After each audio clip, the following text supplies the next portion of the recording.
E aqui na 8ª Conferência da Advocacia Paranaense também estou novamente com uma convidada muito especial, doutora Lilian Azevedo, que é advogada e também presidente da Associação Nacional dos Procuradores Municipais, a ANPM, está aqui com a gente. Muito obrigada pela presença, Lilian. E daqui a pouco você vai participar de um talk, de um painel, sobre um assunto super importante, que são as nossas maiorias, que ainda são minorias. Então eu queria entender um pouquinho contigo hoje. Os pretos e pardos são uma maioria ainda hoje no nosso país, que são minorizados. Na tua opinião, qual que é a ação, qual que é a iniciativa que tem que acontecer para isso mudar, começar a transformar esse cenário? Boa noite. Primeiro eu quero agradecer imensamente, de estar em um evento incrível como esse e estar tendo a oportunidade de fazer uma partilha.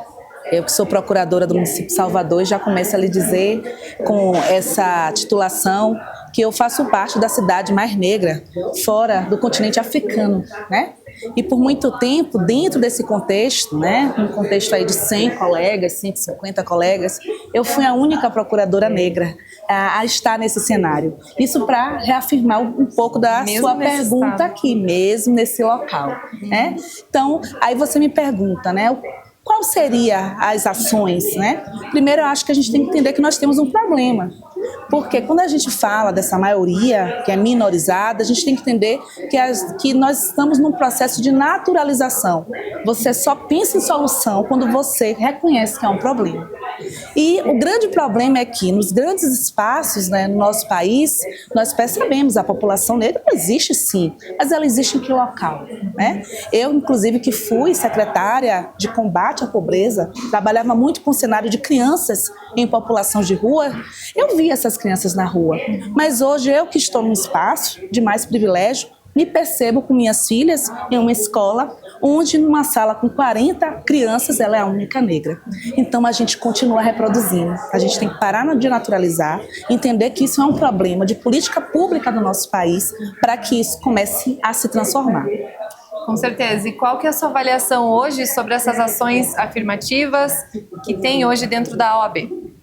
A gente fala muito da questão, ainda nessa temática, do racismo estrutural, do racismo institucional, que é quando a gente começa a perceber que as próprias instituições, elas reproduzem essas práticas. Então, se a gente fala muito em racismo institucional, a gente também tem que começar a falar sobre responsabilidade institucional, que é quando a instituição, uma vez detectando esse problema, ela começa a fazer essa reparação histórica. Ela começa a vir com ações afirmativas que vai se espraiar por todas as instituições do país, nos seus diversos campos, não só no campo jurídico, mas em todos os outros cenários, para que aí, de fato, você comece esse movimento. Então, eu acho muito importante esse movimento da OAB em relação à paridade de gênero, paridade às cotas raciais, você começar com as comissões fazer um trabalho, mas eu sempre gosto de fazer um alerta.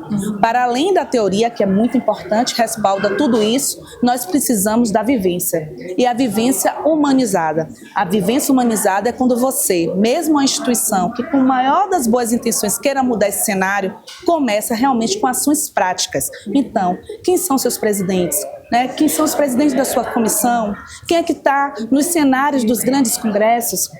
As pessoas negras estão ali sendo reportadas como sujeitos ou como objetos. Então, eu acho que é sobre isso, a gente ir refletindo cada vez mais e ir avançando. Mas a OAB, e principalmente aqui em Curitiba, todo o trabalho que está sendo feito está de parabéns, mas vamos avançar. Com certeza, tem muito para avançar ainda. Obrigada, Lilian. Que venham esses espaços, então, para pretos, pardos, indígenas e todos esses povos que precisam também de espaço, precisam de voz e também devem ser a voz da advocacia. Muito obrigada. Laura Vaz, diretamente da 8ª Conferência da Advocacia Paranaense.